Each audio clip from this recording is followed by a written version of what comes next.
చిత్తూరు జిల్లా కుప్పం మండల వెండుగంపల్లిలో సర్పంచ్ లక్ష్మీ ధర్మచారి పేదలకు ఇళ్ల పట్టాలు పంపిణీ చేశారు। ఈ కార్యక్రమానికి ముఖ్య అతిథిగా ఎమ్మెల్సీ భరత్ హాజరయ్యారు। జగనన్న కాలనీని నూతనంగా నిర్మించిన గ్రామ సచివాలయాన్ని ఎమ్మెల్సీ ప్రారంభించారు। అనంతరం వెండుగంపల్లి గ్రామ పంచాయతీకి సంబంధించి సుమారు 120 మంది లబ్ధిదారులకు ఇళ్ల పట్టాలను ఎమ్మెల్సీ భరత్ సర్పంచ్ లక్ష్మీ ధర్మచారి చేతుల మీదుగా పంపిణీ చేశారు। ఈ సందర్భంగా ఆయన మాట్లాడుతూ సీఎం జగన్మోహన్ రెడ్డి పేదల పక్షపాతి అని కొనియాడారు। వైసీపీ ప్రభుత్వంలో పారదర్శకంగా అర్హులందరికీ సంక్షేమ పథకాలు అందిస్తున్నామని తెలియజేశారు।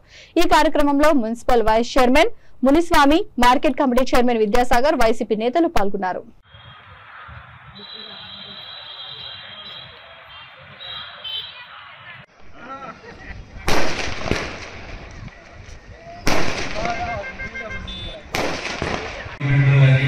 మనకి ఏం జరిగింది మీకు అందరికీ కూడా తెలుసు। ఇప్పుడు జగనన్న మన సీఎం అయిన తర్వాత ఎన్ని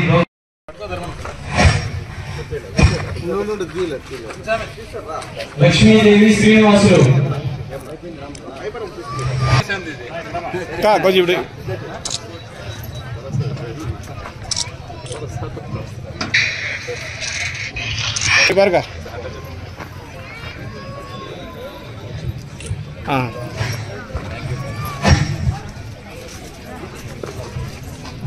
పవిత్ర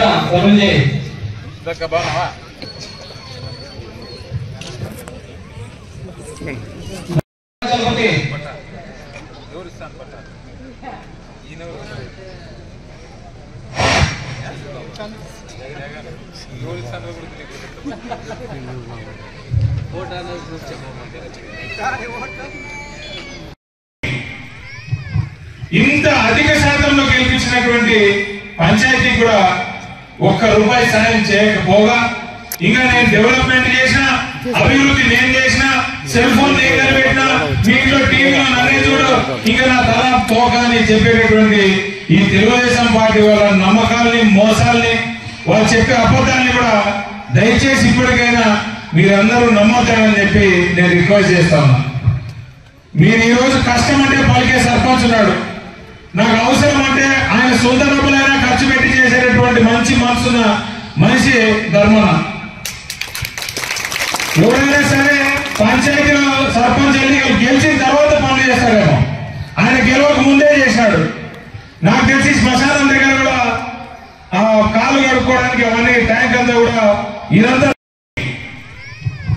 ఇంత అధిక శాతంలో గెలిపించినటువంటి పంచాయతీ కూడా ₹1 సాయం చేయకపోగా ఇంకా నేను డెవలప్మెంట్ చేసిన అభివృద్ధి నేను చేసిన సెల్ ఫోన్ నేను నిలబెట్టిన మీలో టీవీలో నన్నే చూడు ఇంకా నా తల పోక అని చెప్పేటటువంటి ఈ తెలుగుదేశం పార్టీ వాళ్ళ నమ్మకాలని మోసాలని వాళ్ళు చెప్పే అబద్ధాలని కూడా దయచేసి ఇప్పటికైనా మీరందరూ నమ్మొద్దని చెప్పి నేను రిక్వెస్ట్ చేస్తాను। మీరు ఈ రోజు కష్టం అంటే పలికే సర్పంచ్ ఉన్నాడు, నాకు అవసరం అంటే ఆయన సొంత డబ్బులైనా ఖర్చు పెట్టి చేసేటటువంటి మంచి మనసున్న మనిషి ధర్మన। ఎవరైనా సరే పంచాయతీలో సర్పంచ్ ఎన్నికలు గెలిచిన తర్వాత పనులు చేస్తాడేమో, ఆయన గెలవక ముందే చేశాడు। నాకు తెలిసి శ్మశానం దగ్గర కూడా కాలు కడుక్కోవడానికి అవన్నీ ట్యాంక్ అంతా కూడా ఇదంతా నాకు ముందే చేపించాడు। మనకు ప్రజలకు సహాయం చేయాలా, ప్రజలతో మనం కలిసి ఉండాలనేటటువంటి మనసు ఉంటే చాలు। తెలుగుదేశం వాళ్ళకి అది లేదు। ఇప్పుడు కూడా ఇంత కాలానికి కూడా కనీసం కుప్పంలో కూడా ఇప్పుడు మనమైతే నేను ఓటు